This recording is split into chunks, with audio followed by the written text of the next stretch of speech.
तो चोखो मेला नाम के एक भक्त हुए पंढरपुर में। अच्छा, चोखो मेला जो है ये कोई मातृ गर्भ से इनका जन्म नहीं हुआ। तो चोखो मेला जी जो थे, इनका जन्म कैसे हुआ? इनके माता पिता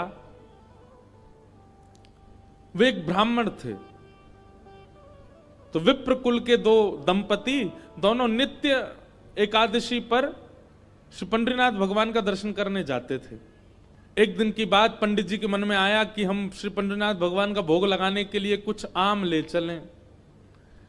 तो आम लेकर के पंडित जी और उनकी घरवाली दोनों जब मंदिर जाने लगे, तो ठाकुर जी तो इतने प्रेमी हैं भक्तों के कि मंदिर तक आम लेकर के आए, तब तक ठाकुर जी से प्रतीक्षा नहीं हुई। भगवान एक ब्राह्मण का रूप धारण करके बाहर ही चले गए और बाहर जाकर के वो ब्राह्मण दंपति से कहने लगे, हमको बहुत जोर की भूख लगी है, हम बहुत दिन से भूखे हैं, आपके पास बहुत सारे आम हैं, इसमें से 2-3 हमको दे दो। तो विप्र दंपति ने सोचा कोई बात नहीं, 2-3 आम इनको दे देते हैं, बाकी 2 धा के फिर पंडरीनाथ जी का भोग लगा देंगे।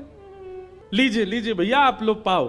अब जैसे ही ब्राह्मणी ने आम दिया, पंडरीनाथ भगवान जिस रूप में आए थे उस रूप में बढ़िया प्रेम से फल पाने लगे। लेकिन वो क्या करते, थोड़ी देर तो आम चूसते, पूरा आम नहीं पाते, थोड़ा सा उसमें छोड़ देते और फिर ब्राह्मणी की गोद में ही डाल देते। और महाराज आधे आधे आम चौंकें और चौंक करके उनकी गोद में डालते जाएं। बेचारे ब्राह्मण देवता एक दूसरे दंपति एक दूसरे को देखने लगे, बोले कि ये क्या कर रहे हैं? बोले कोई बात नहीं। 2-4 आम पा करके और उच्छिष्ट छोड़ छोड़ करके उनकी गोद में ब्राह्मण तो चले गए। अभी दोनों दंपति सोचने लगे कोई बात नहीं, 2-3 आम बचे, इनको धो के पंडरीनाथ भगवान का भोग लगा देंगे, और ये जो आम ये हमारी गोद में छोड़ गए, इनको बांध लो, कोई जानवर या कोई जीव मिलेगा उसको दे देंगे। अभी इनमें आम बचे हैं, कोई जीव खा लेगा। जैसे ही दोनों आगे बढ़े तो ब्राह्मण तो थोड़े आगे चले गए, पत्नी धीरे धीरे पीछे आ रही थी। तभी उसको अचानक इतना भार लगने लगा, वो जो उसने झोली सी बनाई थी, जैसे उसने देखा मेरी झोली इतनी भारी हो गई, खोल करके देखा तो वहीं एक नन्हा सा बालक था। उसी का नाम पड़ा चोखो मेला। उनका नाम चोखो मेला इसलिए पड़ा क्योंकि भगवान ने आम चौंक करके और गोद में मेल दिया, इसीलिए नाम उनका चोखो मेला। अब इनके कोई माता पिता नहीं है, ये ठाकुर जी ने इनको भेजा है। अब चोखो मेला को देख करके, उस बालक को देख करके ब्राह्मणी ने मन में विचार किया, अगर मैं इस बालक को लेकर के गई तो सब लोग पूछेंगे ये कैसे जन्मा, मैं सबको क्या उत्तर दूंगी? मेरी बात कोई नहीं मानेगा कि झोली में अपने आप आ गया। और इस भय से कि संसार के लोग क्या कहेंगे, उन्होंने उस बालक को एक सुरक्षित सा वृक्ष था उसके नीचे छोड़ दिया, उसको स्वीकार नहीं किया। तभी कुछ चर्मकार वहां से निकल रहे थे, उनमें से एक की दृष्टि पड़ी और उस रोते हुए बालक को देख करके उन्होंने उसको स्वीकार किया और भगवत प्रसाद मान करके एक चर्मकार परिवार ने चोखो मेला जी का पालन पोषण किया। धीरे धीरे वो बड़े हुए। अब क्योंकि उनके माता पिता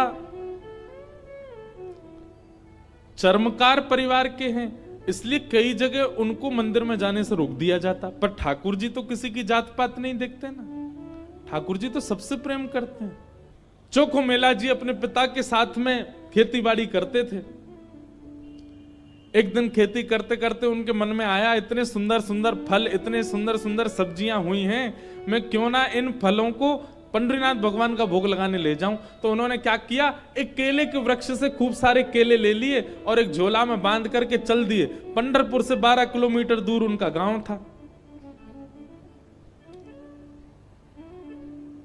जैसे ही पहुंचे पंढरपुर, इतने आनंद में भर गए कि उन्होंने विचार ही नहीं किया। बहुत लोगों ने रोकने का प्रयास किया कि इनको मंदिर में ना घुसने दिया जाए, ये अधिकारी नहीं है, लेकिन वो तो इतने भाव में आ गए कि वो घुसते ही चले गए। और जैसे भीतर पहुंचे महाराज, लोगों ने घेर करके चोखो मेला जी को पीट दिया, बहुत मारा, उनके वस्त्र फाड़ दिए, सिर में चोट लगी, हाथ में चोट लगी, पैरों में चोट लगी, सब जगह इतना जख्म दे दिया। चोखो मेला जी रोते रोते वापस आ गए। पंडरीनाथ भगवान को भोग नहीं लगा पाए। शाम का समय चोखो मेला जी अपने सब घावों को, जहां जहां से रक्त निकल रहा था, साफ कर रहे थे और गुस्सा कर रहे थे। बोले अब नहीं आऊंगा आपके पास।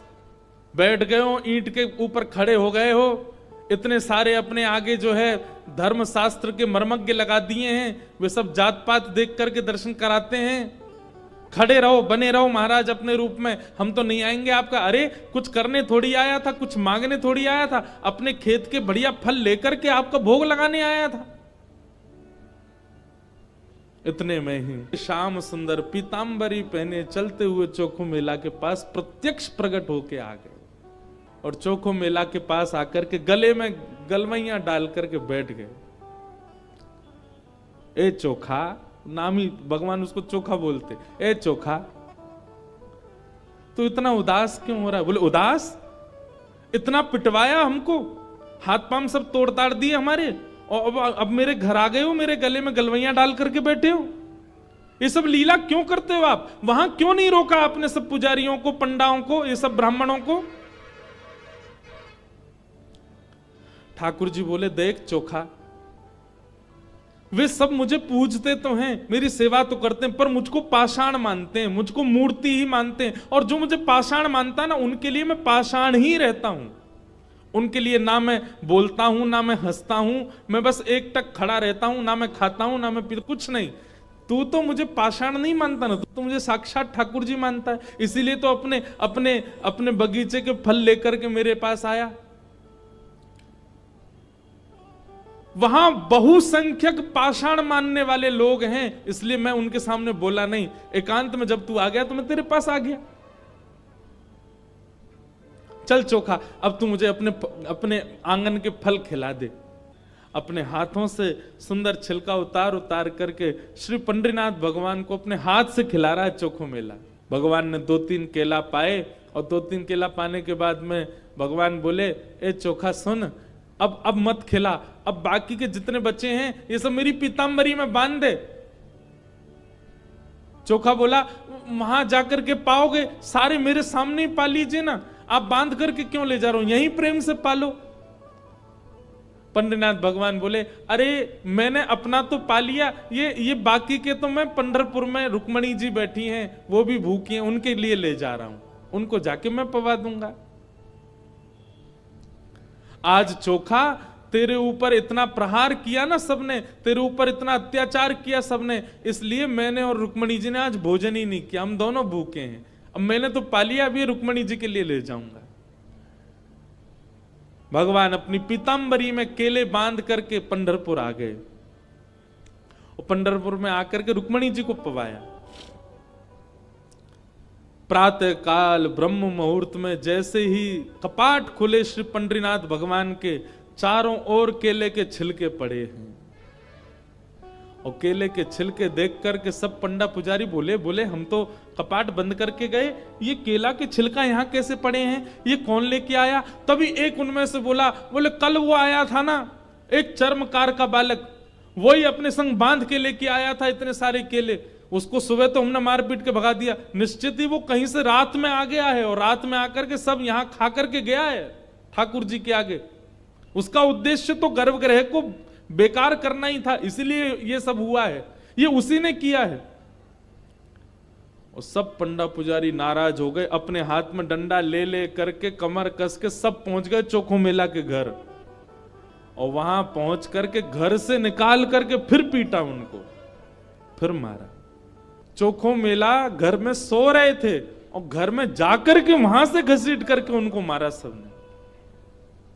बोले अरे दुष्ट पापी, तुझको मंदिर में नहीं जाने दिया तो रात्रि तू गर्भगृह में घुस गया।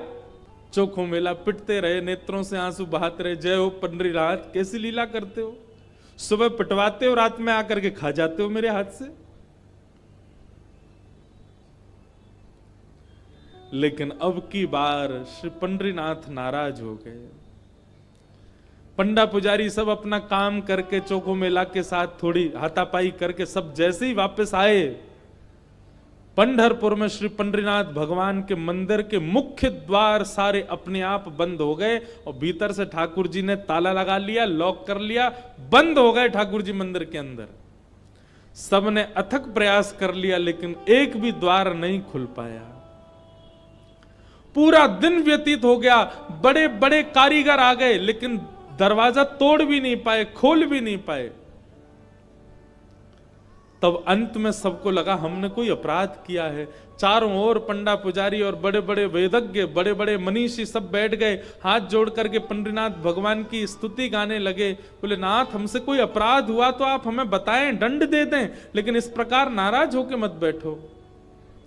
तभी मंदिर के भीतर से भगवान ने रुग्ण स्वर में, रोते हुए स्वर में भगवान की आवाज आई। बोले अरे तुम बनते हो बहुत बड़े विद्वान, बहुत बड़े मनीषी, बहुत बड़े ज्ञानी, बहुत बड़े जात पात के नियोजन करता, मेरे भक्त का अपमान करते हो, मेरे भक्त को मारते हो, मेरे भक्त के साथ दुराचार करते हो। नहीं देना मुझे किसी को दर्शन, और अब जब तक पृथ्वी है तब तक यह मंदिर बंद ही रहेगा, मैं भीतर ही रहूंगा। जो मेरे परम वैष्णव भक्त होंगे उनके लिए द्वार खुलेंगे, वो अंदर आएंगे, बाकी सब बाहर खड़े रहो। वैष्णवों ने प्रणाम करके कहा नाथ ऐसे नाराज मत होइए, आप बताइए हमसे क्या अपराध हो गया है, उसका प्रायश्चित कैसे होगा, कृपा करके बताओ।